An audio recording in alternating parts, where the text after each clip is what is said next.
Assalamualaikum warahmatullahi wabarakatuh. Halo, perkenalkan nama saya Nur Anas dengan NIM 21030450109 kelas B dari jurusan Administrasi Kesehatan Fakultas Ilmu Keolahragaan dan Kesehatan Universitas Negeri Makassar dengan dosen pengampu Nurul Fajra Istiqomah SKM MKes. Nah, baik.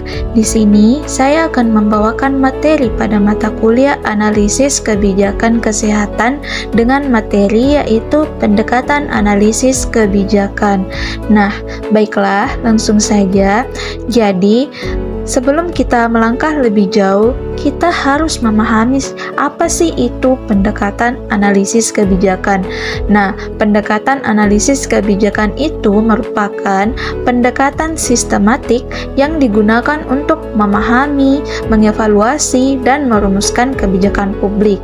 Terus, ini melibatkan pengumpulan dan analisis data, mempertimbangkan berbagai opsi kebijakan, dan mengevaluasi dampak sosial, ekonomi, dan lingkungan dari kebijakan tersebut. Nah, tujuannya ini yaitu untuk membantu pembuat kebijakan membuat keputusan yang lebih baik, serta dapat mengoptimalkan penggunaan sumber daya dan mencapai tujuan kebijakan dengan efektif. Jadi, jelas ya pendekatan analisis kebijakan itu. Baik, selanjutnya, mengapa sih pendekatan analisis kebijakan itu penting dan mengapa kita harus memahami hal tersebut, serta alasan saya mengapa mengambil bagian ini.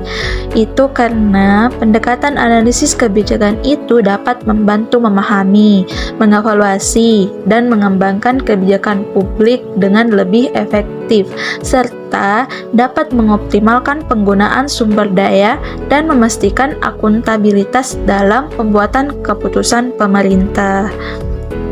Nah, selanjutnya, dalam pendekatan analisis kebijakan, ada yang disebut sintesis riset dan praktek penggunaan informasi yang tersedia dalam bentuk studi kasus dan laporan penelitian untuk merangkum, membandingkan, dan mengkaji hasil-hasil dari implementasi kebijakan dan program di masa lalu.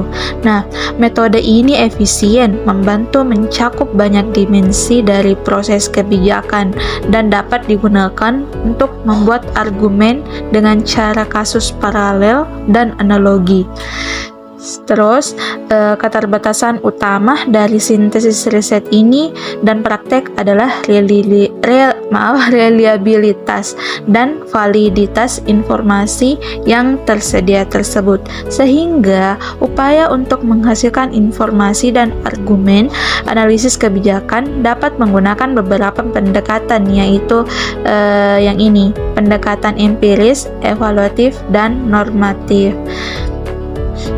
Nah, ketiga pendekatan ini yaitu menurut Dunn 1988. Terus, pendekatan empiris. Pendekatan empiris itu memusatkan perhatian pada masalah pokok, yaitu apakah sesuatu itu ada atau menyangkut fakta. Nah, pendekatan ini itu lebih menekankan penjelasan sebab akibat dari kebijakan publik. Contohnya, analisis dapat menjelaskan atau meramalkan pembelanjaan negara untuk kesehatan, serta pendidikan, transportasi. Nah, jenis informasi yang dihasilkan adalah penandaan. Terus yang kedua yaitu pendekatan evaluatif, memusatkan perhatian pada masalah pokok, yaitu berkaitan dengan penentuan harga atau nilai sesuatu dari beberapa kebijakan tersebut. Terus jenis informasi yang dihasilkan bersifat evaluatif. Contohnya, setelah menerima informasi di berbagai macam kebijakan kan seperti KIA atau KB, analisis ini dapat mengevaluasi bermacam cara untuk mendistribusikan biaya, alat, atau obat-obatan menurut etika dan konsekuensinya. Terus yang ketiga yaitu pendekatan normatif. Itu memusatkan perhatian pada masalah pokok, yaitu tindakan apa yang semestinya dilakukan. Nah, pengusaha arah tindakan yang dapat memecahkan masalah problem kebijakan ini merupakan inti pendekatan normatif.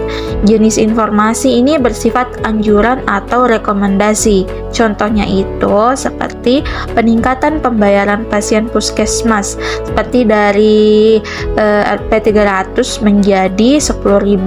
Ini merupakan jawaban untuk mengatasi rendahnya kualitas pelayanan di puskesmas.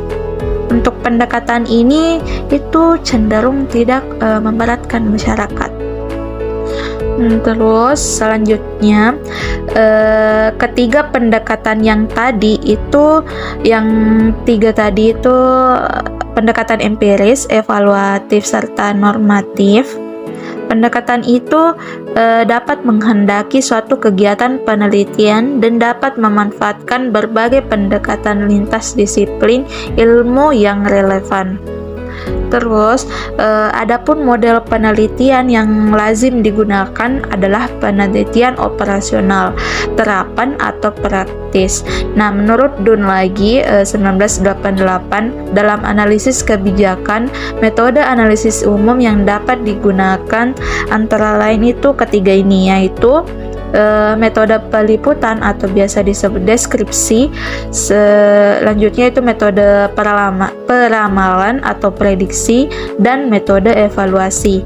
Nah, metode peliputan atau deskripsi ini memungkinkan analisis itu menghasilkan informasi mengenai sebab akibat kebijakan di masa lalu. Terus metode peramalan atau prediksi ini memungkinkan analisis menghasilkan informasi mengenai akibat kebijakan di masa depan. Jadi seperti itu. Kemudian metode evaluasi yaitu pembuatan informasi mengenai nilai atau harga di masa lalu dan masa mendatang. Nah, bila metode analisis kebijakan dikaitkan dengan pendekatan empiris, evaluatif, dan anjuran, maka metode analisis kebijakan itu dapat disusun menjadi 3 jenjang, yaitu yang ini, pendekatan modus operandi, pendekatan modus evaluatif, serta pendekatan modus anjuran. Jadi, pendekatan modus operandi itu dapat menghasilkan informasi dan argumen dengan memanfaatkan 3 jenjang, yaitu metode analisis, yaitu perumusan masalah, peliputan, dan peramalan.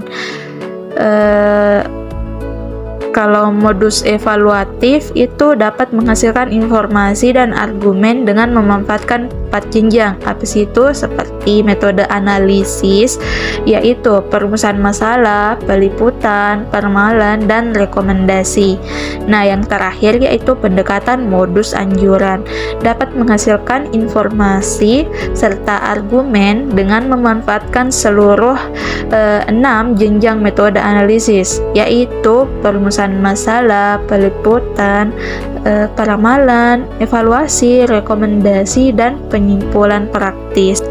Baik, itulah penjelasan saya mengenai pendekatan analisis kebijakan. Jika ada salah kata, mohon dimaafkan. Sekian, wassalamualaikum warahmatullahi wabarakatuh. See you.